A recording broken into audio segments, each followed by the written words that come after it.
రేపు ఉదయం 11:27 చంద్రబాబు ఏపీ ముఖ్యమంత్రిగా ప్రమాణ స్వీకారం చేయనున్నారు. చంద్రబాబుతో పాటు జనసేనాని పవన్ కళ్యాణ్, పలువురు మంత్రులు కూడా ప్రమాణ స్వీకారం చేస్తారు. చంద్రబాబు ప్రమాణ స్వీకారోత్సవానికి ముమ్మరంగా ఏర్పాట్లు జరుగుతున్నాయి. గన్నవరం ఐటీ పార్కు దగ్గర 14 ఎకరాల్లో సభా ప్రాంగణం సిద్ధం చేస్తున్నారు. వీఐపీలు పెద్ద సంఖ్యలో తరలి రానున్న నేపథ్యంలో ప్రముఖుల కోసం 5 ప్రత్యేక గ్యాలరీలు ఏర్పాటు చేస్తున్నారు. ఇక ప్రధాని నరేంద్ర మోదీ కూడా వస్తూ ఉండటంతో పటిష్ట భద్రతా వలయాన్ని ఏర్పాటు చేస్తున్నారు. గన్నవరం ఎయిర్పోర్టు ప్రధాన గేటు నుంచి 800 మీటర్ల దూరంలో ఉన్న సభా వేదిక దగ్గర ప్రధాని నరేంద్ర మోదీ, కేంద్ర మంత్రులు నేరుగా చేరుకునేలా ఏర్పాట్లు జరుగుతున్నాయి.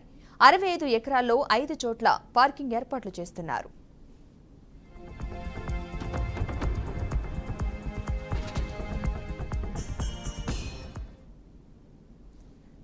ఇక బాబు ప్రమాణ స్వీకారోత్సవానికి 2 లక్షల మందికి సరిపోయే విధంగా ఏర్పాట్లు చేస్తోంది ప్రభుత్వ యంత్రాంగం.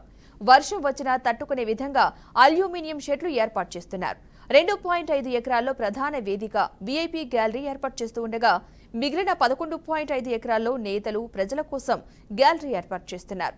మరోవైపు భారీ ఎల్ఈడీ తెరలు ఏర్పాటు చేస్తున్నారు. ప్రముఖుల భద్రత, వేదిక, వసతుల కల్పన, బారికేడ్ల ఏర్పాటు, పారిశుద్ధ్యం వంటి పనులను పర్యవేక్షిస్తున్నారు ఉన్నతాధికారులు. మరోవైపు వైద్య శిబిరాలు, మజ్జిగ ప్యాకెట్లు, తాగునీరు పెద్ద సంఖ్యలో అందుబాటులో ఉండేలా ఏర్పాట్లు జరుగుతున్నాయి. 10,000 మంది పోలీసులతో భారీ బందోబస్తు ఏర్పాటు చేస్తున్నారు. చంద్రబాబు నివాసం ఉండవల్లి దగ్గర నుంచి ప్రమాణ స్వీకారం జరిగే గన్నవరం వరకు 22 కిలోమీటర్ల పరిధిలో పటిష్ట బందోబస్తు ఏర్పాటు చేస్తున్నారు. ప్రధాని నరేంద్ర మోదీ వస్తున్న కారణంగా ఇప్పటికే నగరానికి చేరుకున్న ఎస్పీజీ బృందం స్థానిక పోలీసులతో సమన్వయం చేసుకుని బందోబస్తు ఏర్పాట్లను పర్యవేక్షిస్తోంది.